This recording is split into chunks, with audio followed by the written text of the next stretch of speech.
J'ai la conviction de l'amour. Voilà. Il faut mettre de l'amour, c'est-à-dire de la joie, de l'enthousiasme, de la bienveillance dans tout ce qu'on fait. Et c'est ça qui, au final, fera la différence.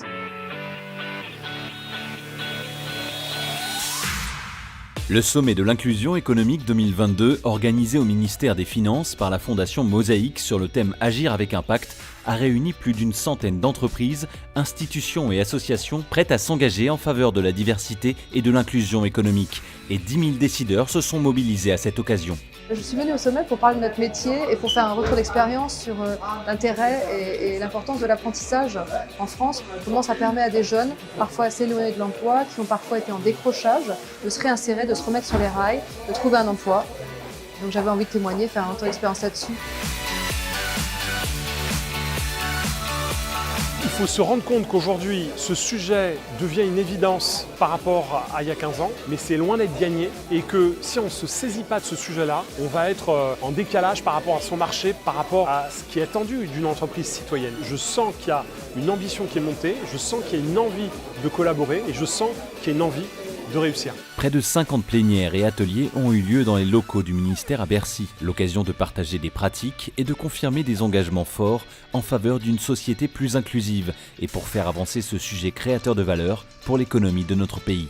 Le gouvernement est totalement mobilisé pour valoriser les talents de notre pays, quelles que soient leurs origines. On doit tous être acteurs. Et pour être tous être acteurs, il faut avoir eu la capacité à prendre en compte le sujet de l'inclusion. Donc notre rôle en tant que finalement acteur pédagogique, c'est de former le plus grand nombre pour permettre la prise en compte de ce sujet. J'aime les aventures humaines, les histoires humaines, et là je trouve que c'est un carrefour justement qui provoque ça. Le sommet de l'inclusion économique, ce sont également des moments d'échange entre des talents et des entreprises engagées. Pas moins d'une centaine de tables rondes pour découvrir des dizaines de métiers, mais aussi des rencontres d'exception entre des CEO et des alumni de la Fondation Mosaïque. En parallèle, un forum dans les travées de Bercy a permis de nombreux entretiens de recrutement concrets. À titre d'illustration, les entreprises parties prenantes du sommet de l'inclusion économique ont réalisé plus de 50 000 recrutements inclusifs cette année.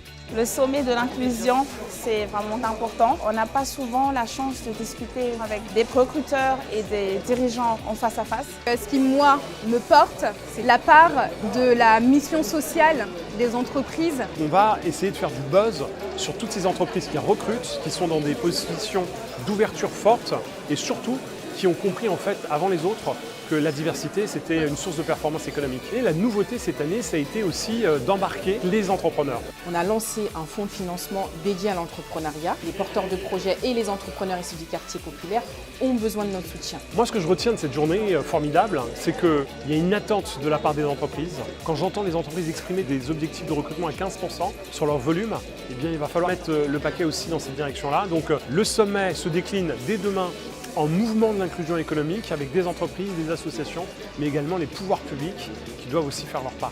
Donc rendez-vous la prochaine fois à l'Elysée. Je vous accueille et on lance de nouvelles initiatives. Ne lâchez rien.